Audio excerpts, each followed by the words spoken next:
What's going on, guys? My name is The Fallen Knight, and today I'm going to bring you guys a little video on some tips and tricks for the game Savage Resurrection. Quick disclaimer, I'm not a pro player, so take all these tips with a grain of salt. However, since you are all gamers, this shouldn't be a problem because you are very salty people. Without any further ado, let's get right into these tips and tricks.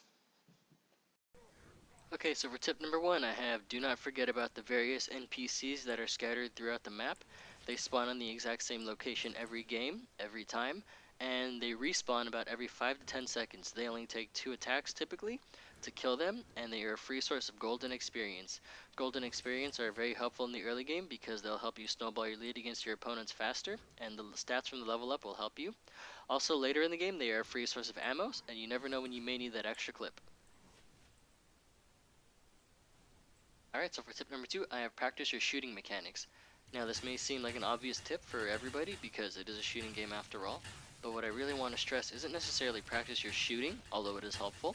What I want to stress is practice switching between first and third person view. In this clip, while the enemies are at longer ranges, I'm using first person to help me zoom in and land my shots, but as soon as this guy comes up from the side, I switch to third person and miss the block, but I'm able to keep track of him because I can see more when I'm in third person. So, general rule of thumb, when you're sniping or at longer ranges, you want to be using first person in order to land your shots better.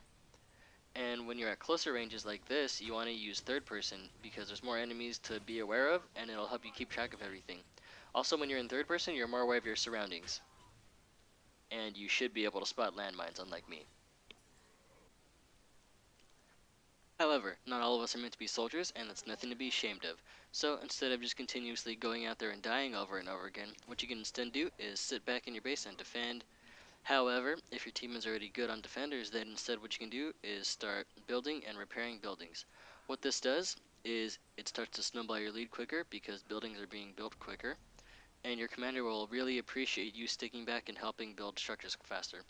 Also, if you know you're bad and you can't aim like me, that's nothing to be ashamed of. Your life is better spent here rather than going out there giving the enemy golden experience over and over again. But you don't have to just transition from a soldier to a builder. What you can instead do early in the game is stay as a builder and build structures quickly. This will again start snowballing your lead. However, if you don't want to just be out of the front lines all the time and you want to get out there but you still know you can't shoot, what you can instead do is be a healer. Healers are very good for people like me who suck at aiming because the heal is pretty much auto-click. All you have to do is get your cursor in the general area and it'll continuously heal someone. And being a healer is not that mechanically intense, which is what attracts me. Also, at the end of the game, everyone appreciates you for what you're doing. Now, a quick tip and trick for healing, what you have to do when you want to revive someone is, you see that little circle that came up? You have to get in that circle, then you have to put your cursor on them, and then click. It's not like an AoE thing, you have to actually click on them. This clip also stresses the importance of keeping someone alive. You see, even though I die because I slipped on a goddamn landmine again, what we do instead is trade my life for this garrison. I'll speed up this clip so you guys don't have to watch over and over again. But basically, we just continue laying siege, and because I healed that one guy, we were able to take down this garrison and push more ground.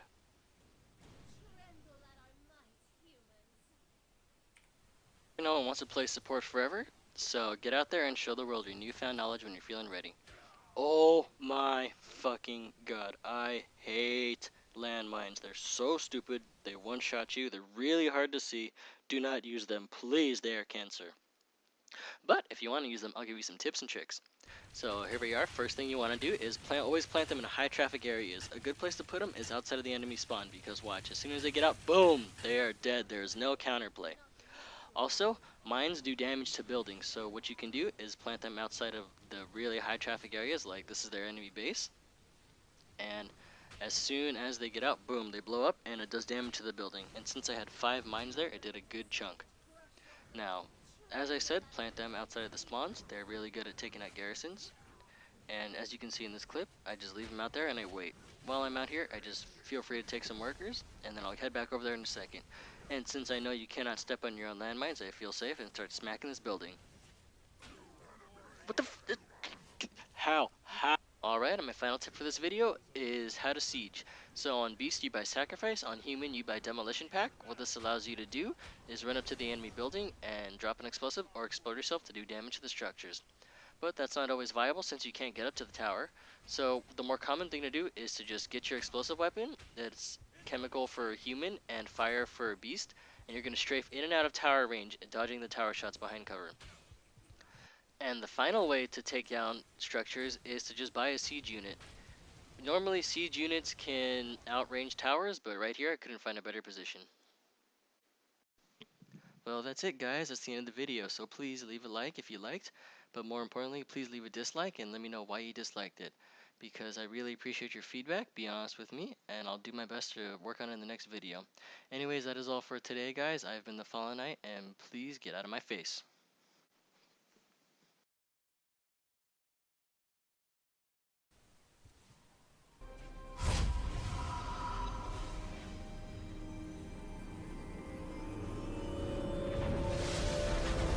An enemy has been slain.